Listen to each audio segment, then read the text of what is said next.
Sarah Jessica Parker stood in her Manhattan apartment, morning sunlight streaming through the tall windows as she sorted through a stack of mail. Between bills and magazine subscriptions lay an envelope with an unmistakable royal crest. Her fingers trembled slightly as she opened the heavy cream paper, revealing an invitation that would change the trajectory of her week.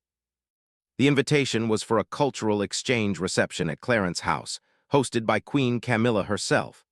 Sarah had been selected as one of several prominent American actresses to attend an event celebrating the shared heritage between British and American theater. The timing couldn't have been more perfect, as Sarah was already planning a trip to London for a potential film project.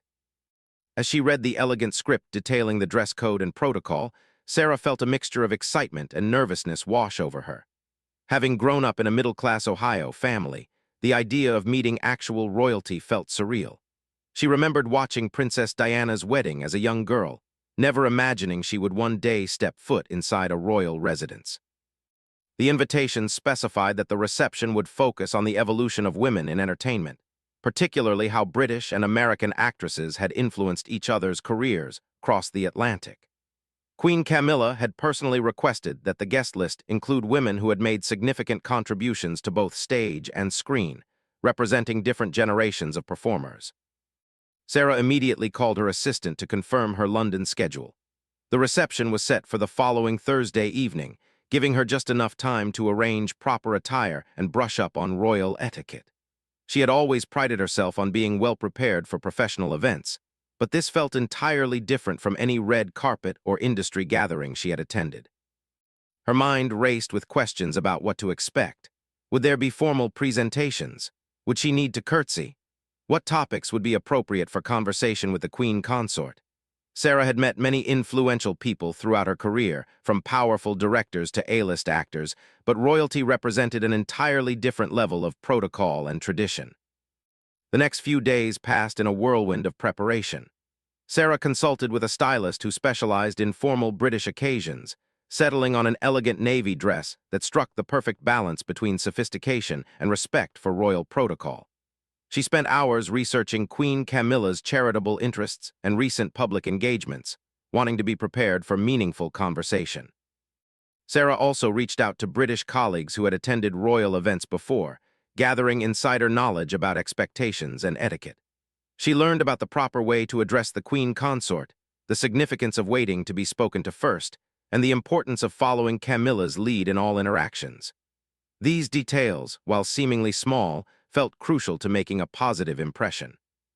As her departure date approached, Sarah found herself reflecting on the journey that had brought her to this moment. From her early days struggling in New York theaters to her breakthrough role in Sex and the City, every step had contributed to this unlikely opportunity. The little girl from Ohio who had dreamed of being an actress was about to meet one of the most prominent women in the world. The night before her flight, Sarah packed carefully, double-checking that she had everything needed for the reception.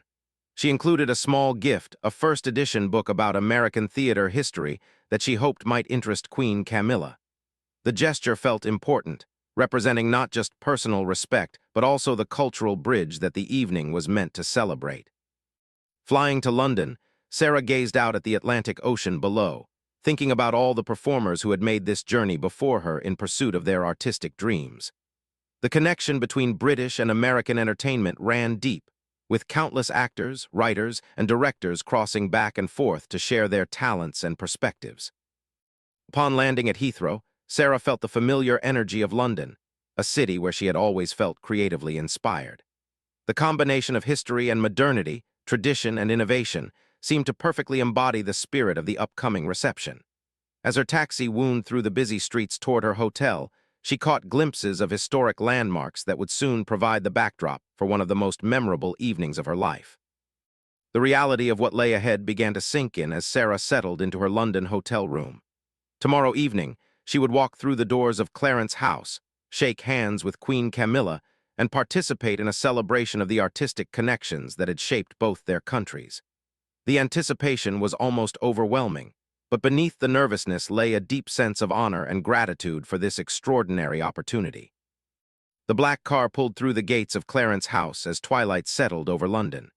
Sarah Jessica Parker pressed her face to the window, watching the elegant Georgian facade come into view. The building, bathed in warm golden light, looked exactly as she had imagined from photographs, yet seeing it in person felt magical and intimidating all at once. As the vehicle came to a stop, Sarah took a deep breath and checked her appearance one final time in her compact mirror. The navy dress she had chosen fit perfectly, and her jewelry was subtle but elegant pearl earrings that had belonged to her grandmother and a simple bracelet that caught the light beautifully. She had spent considerable time on her hair and makeup, aiming for a look that was polished but not overdone. A uniformed attendant opened her car door with practiced precision, offering a welcoming smile as she stepped onto the graveled driveway. The sound of her heels on the stones seemed unusually loud in the quiet courtyard, and Sarah found herself walking more carefully than usual, hyper-aware of every movement as she approached the entrance. The front door of Clarence's house was opened before she could reach for the handle, revealing an impeccably dressed member of the household staff who greeted her by name. The formality was impressive but not cold. Everyone she encountered seemed genuinely pleased to welcome her to the residence. Sarah was guided through an elegant hallway lined with portraits and fresh flowers, the interior exactly matching the refined atmosphere she had expected.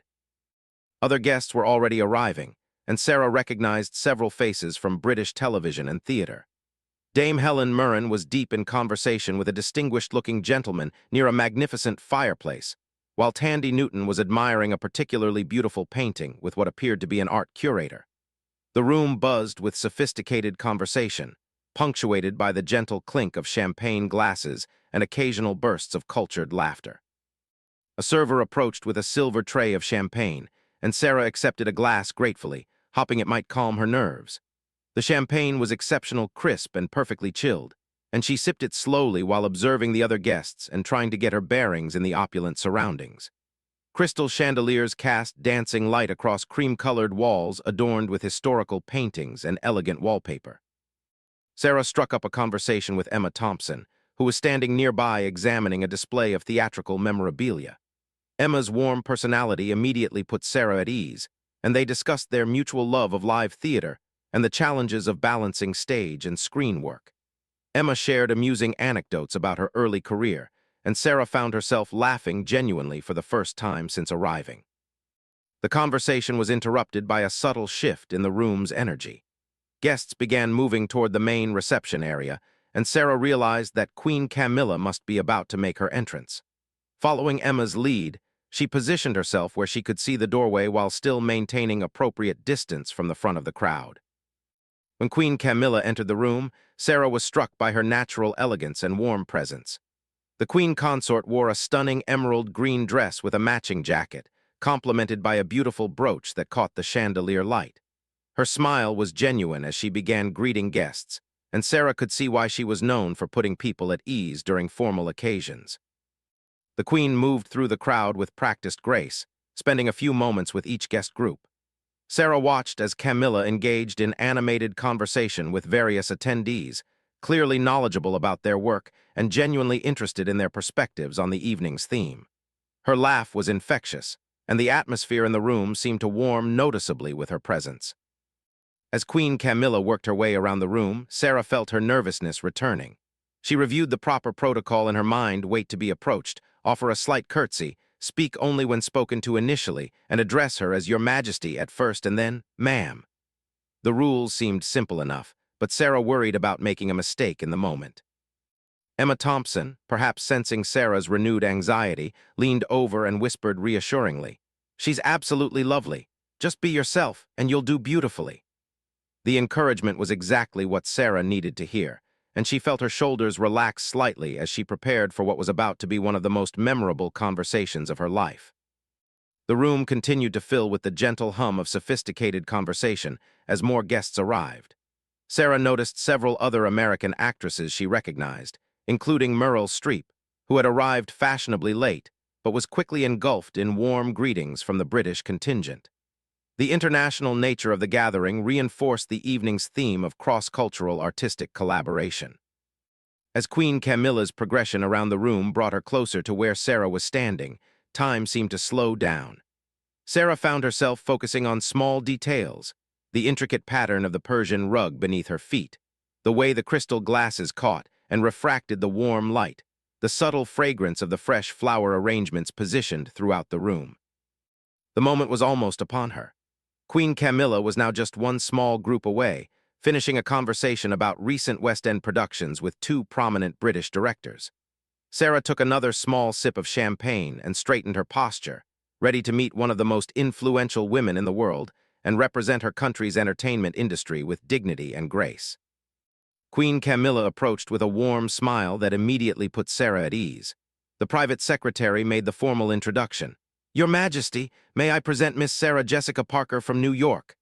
Sarah executed what she hoped was an appropriate curtsy, grateful for all those hours of preparation and research into proper protocol. "Miss Parker, how wonderful to meet you," Queen Camilla said, extending her hand with genuine warmth. "I understand you've had quite an influence on how women see themselves and their possibilities. That's something very close to my heart."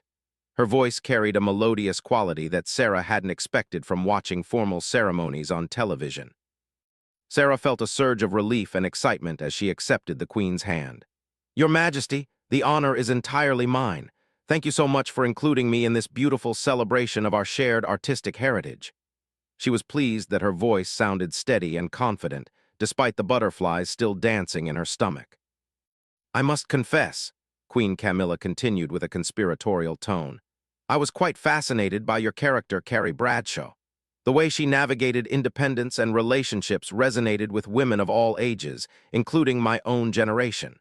It sparked many interesting conversations among my friends about how much things had changed since our youth." This unexpected personal revelation delighted Sarah. She had always hoped her work would connect with women across different backgrounds and generations, but hearing this directly from the Queen Consort felt particularly meaningful. "That means more to me than you could know, Your Majesty. We always hoped the show would start conversations about women's choices and freedoms." The Queen gestured toward a quieter corner of the room where they could continue their conversation more privately. "Tell me about your journey from theater to television to film," she said as they walked. "I understand you started on the stage here in London at one point." Sarah was impressed by how well-informed Camilla was about her career trajectory. "Yes, ma'am, I spent several months in London early in my career, working in fringe theater," Sarah replied, falling into step beside the Queen. "It was transformative for me as an actress. The British approach to character development and the respect for the craft here taught me so much about taking risks and finding truth in performance." They paused near a window overlooking the private gardens, where the last traces of daylight were fading into evening. Queen Camilla listened intently as Sarah described her early struggles and eventual breakthrough, asking thoughtful questions about the differences between American and British entertainment industries. Her genuine interest in the artistic process was evident in every query. "What I find fascinating," the Queen observed, "is how your work has evolved to encompass not just entertainment, but also social commentary. The platform you've built allows you to influence conversations about literacy, education, and women's rights. That kind of responsibility must feel quite weighty at times." Sarah was struck by the depth of Camilla's understanding of celebrity influence and social responsibility. "It is a privilege that I try never to take lightly, ma'am. I think about the young girls who might be watching and what message I'm sending about what's possible for women. Your own work with literacy charities has been such an inspiration in that regard." The conversation flowed naturally from Sarah's philanthropic interests to the Queen's passion for promoting reading and supporting survivors of domestic violence. They discovered shared concerns about the importance of arts education and the need to make cultural experiences accessible to young people from all backgrounds. "I've been following your work with the New York City Ballet," Queen Camilla mentioned. "The idea of bringing ballet to schools and community centers is wonderful. We've been trying similar outreach programs here with the Royal Opera House." The parallel between their interests seemed to energize both women as they discussed specific programs and their impact. Other guests occasionally approached to join the conversation, but Queen Camilla skillfully managed the interactions to ensure Sarah never felt overwhelmed or pushed aside. The Queen's social grace was remarkable. She could acknowledge new arrivals while maintaining the thread of their discussion, making everyone feel included without losing the intimacy of their connection. Dame Judi Dench joined them briefly, sharing stories about working with American directors and the cultural exchange that happens on international film sets. The three women found themselves laughing about the sometimes comical misunderstandings that arise when British and American crews work together, from terminology differences to varying approaches to hierarchy on set. As their conversation continued, Sarah found herself forgetting about protocol and simply enjoying the company of two incredibly accomplished women who shared her passion for the arts. Queen Camilla's intelligence and wit were evident in every exchange, and her ability to make others feel valued and heard was clearly a well-developed skill that served her well in her royal role. The Queen shared her own experiences with performing, including her involvement in amateur dramatic societies before her marriage into the royal family. "I always admired those who could make it their profession," she said with a touch of wistfulness. "The courage it takes to put yourself out there night after night, to be vulnerable in front of strangers, is extraordinary." Sarah was touched by this glimpse into Camilla's personal history and the roads not taken. "But you perform every day now, ma'am, just in a different way. Every public appearance, every speech, every interaction like this one, it's all a form of performance that serves a greater purpose." The Queen considered this observation thoughtfully. "I hadn't thought of it quite that way, but you're absolutely right.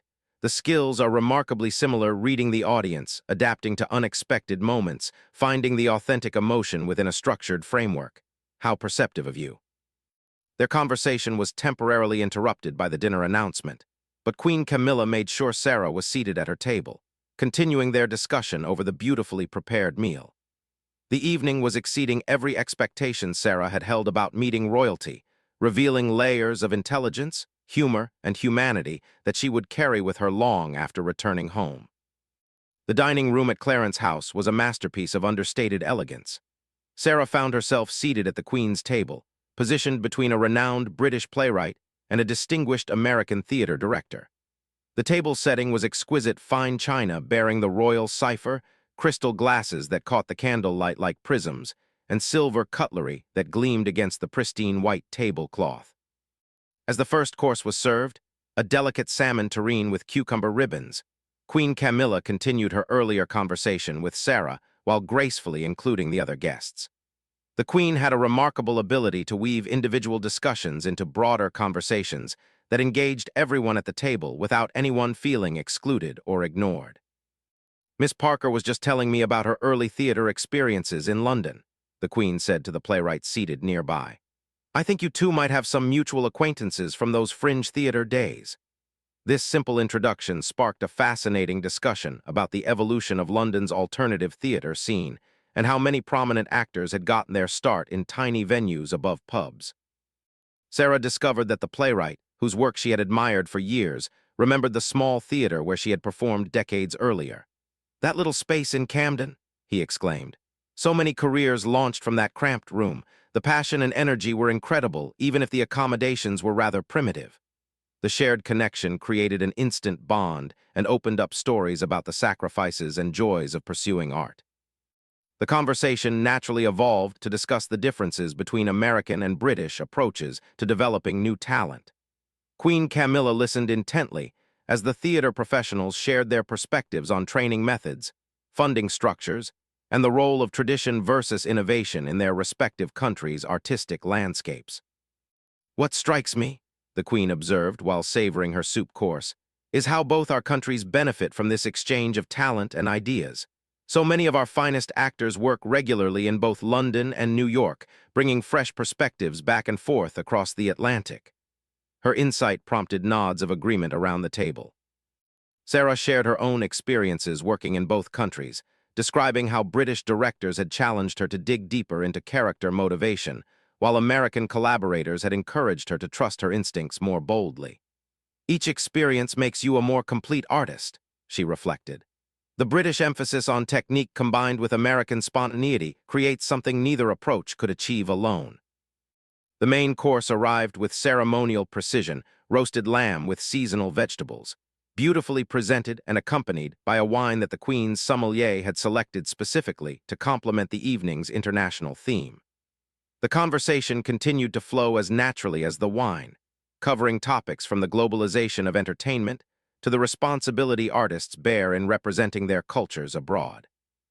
Queen Camilla revealed her own love of reading scripts and plays, even those she would never see performed.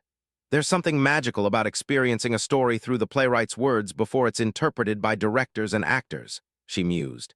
It's like seeing the skeleton before the flesh is added. This literary approach to drama sparked an animated discussion about adaptation and interpretation. The American theater director shared stories about bringing British classics to New York audiences, describing the delicate balance between honoring the original vision and making the work accessible to contemporary viewers. Sarah found herself thinking about her own upcoming projects and how this conversation was already influencing her approach to potential roles. As the evening progressed, Sarah noticed how Queen Camilla managed to learn something meaningful about each guest while sharing appropriate personal anecdotes of her own. The Queen's questions were never superficial. She wanted to understand what drove each person's artistic choices, what challenges they had overcome, and what they hoped to achieve through their work. During a discussion about the impact of streaming services on traditional theater and film, Queen Camilla surprised everyone with her thoughtful analysis of how technology was changing audience expectations. Young people today expect immediate access to everything, she observed. But I wonder if we're losing something essential when art becomes too convenient. The shared experience of gathering in a theater or cinema has its own irreplaceable magic. Sarah was impressed by the Queen's nuanced understanding of contemporary entertainment challenges. She had clearly been following industry developments closely, not just as a casual observer, but as someone who understood the deeper implications for artists and audiences alike. This engagement with modern issues while maintaining respect for tradition seemed to define Camilla's approach to her role. The dessert course, a stunning lemon tart with berry compote, provided a sweet conclusion to the meal, but the conversations only intensified. Stories were shared about memorable performances, career-defining moments, and the unexpected ways their paths had crossed over the years. Sarah learned that several of the British guests had connections to projects she had worked on, creating a web of professional relationships that spanned decades and continents. Queen Camilla raised her glass for an impromptu toast as coffee was being served. "To the artists who brave the stage and screen," she said with evident sincerity, "who help us see ourselves more clearly and imagine better versions of who we might become. Your courage in telling our stories enriches all our lives." The toast was met with heartfelt applause and raised glasses around not just their table, but throughout the entire dining room. As the formal dinner portion of the evening concluded, Sarah realized that what she had initially expected to be a ceremonial obligation had transformed into one of the most enriching professional conversations of her career. Queen Camilla had created an atmosphere where authentic connection flourished alongside appropriate protocol, proving that dignity and warmth could coexist beautifully. The Queen leaned towards Sarah as they prepared to move to the drawing room for after-dinner drinks. "I hope this won't be our last conversation," she said quietly. "I would love to hear how your future projects develop, particularly anything that continues your advocacy for women and education." The personal invitation felt like the greatest honor of an already extraordinary evening. The drawing room at Clarence's house felt even more intimate than the dining room, with guests naturally forming smaller conversational groups around comfortable seating areas. Sarah found herself lingering near Queen Camilla, reluctant to let their remarkable evening together come to an end. The Queen seemed equally pleased to continue their discussion, settling into an elegant armchair while Sarah took the adjacent seat. "I've been thinking about something you said earlier," Queen Camilla began, accepting a cup of coffee from a discreet server. "About the responsibility that comes with influence. I imagine that weight feels heavier in America, where celebrity culture is so intense and immediate. How do you maintain authenticity when every choice is scrutinized?" Sarah appreciated the thoughtful nature of the question. "It's challenging, ma'am. There's always pressure to present a perfect image, but I've found that audiences respond more to honesty about struggles and imperfections. The women who connected with Carrie Bradshaw weren't looking for perfection. They were looking for someone who made mistakes and kept trying to figure it out."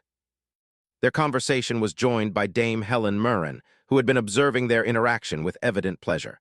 "What a lovely sight," she said warmly, "seeing two women from different worlds discovering their common ground. This is exactly what tonight was meant to celebrate." The Queen smiled at Helen's observation, clearly delighted with how the evening had unfolded. Helen shared her own experiences working in both British and American productions, describing how each opportunity had stretched her as an actor in different ways. "Sarah, your willingness to take risks has always impressed me," she added. Not many established television stars would have taken on some of the challenging roles you chose afterward.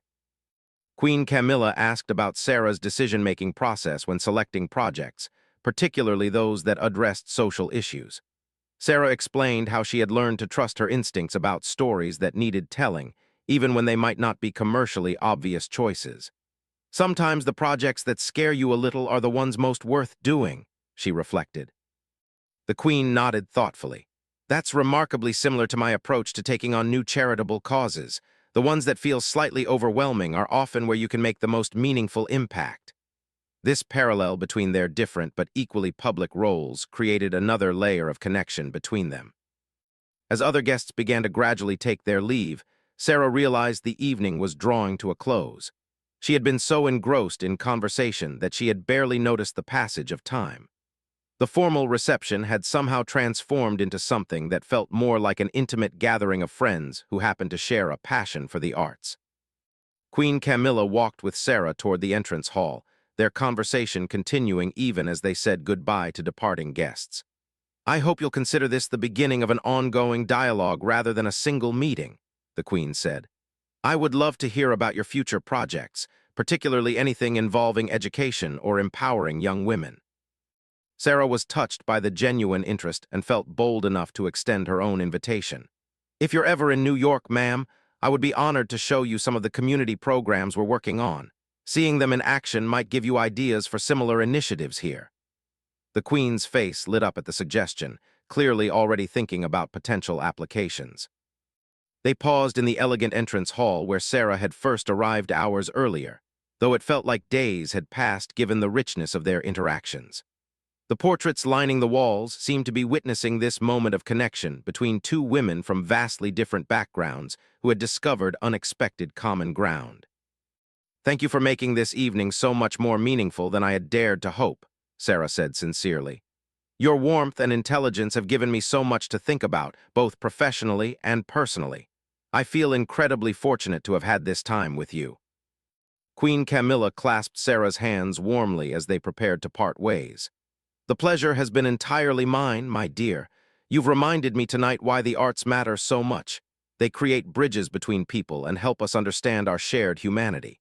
That's exactly what happened here this evening." As Sarah's car pulled up to take her back to her hotel, she realized she was carrying with her far more than just memories of meeting royalty. The conversation had challenged her thinking about her career trajectory, her platform, and her responsibility as an artist. Queen Camilla had somehow managed to be both gracious hostess and thoughtful mentor in the span of a single evening. The ride through London's illuminated streets gave Sarah time to process the remarkable experience. She thought about how the Queen had balanced formality with genuine warmth, how she had demonstrated that dignity and approachability could coexist beautifully. These were lessons that would influence Sarah's own public interactions going forward. Back at her hotel, Sarah sat by the window overlooking the Thames, still wearing her elegant dress but finally allowing herself to fully absorb what had transpired. She pulled out her phone to text her closest friends about the evening, but found herself struggling to capture in words the depth of connection she had felt with Queen Camilla. Instead, she opened her journal and began writing about the experience, trying to capture not just the events but the emotions and insights that had emerged. The evening had been a masterclass in how to use privilege and platform responsibly, how to create genuine human connections despite vast differences in circumstance, and how to remain curious and engaged regardless of one's position in life. As Sarah finally prepared for bed, she realized that this chance meeting at Clarence's house would likely influence her choices for years to come. Queen Camilla had demonstrated that true leadership came not from position alone, but from genuine interest in others and commitment to using one's influence for positive change. The last thing Sarah did before turning off the lights was to place the business card the Queen had discreetly given her, with a personal note about staying in touch carefully in her wallet. Tomorrow she would return to New York and her regular life, but she would carry with her the memory of an extraordinary woman who had shown her new possibilities for how to live and work with purpose and grace.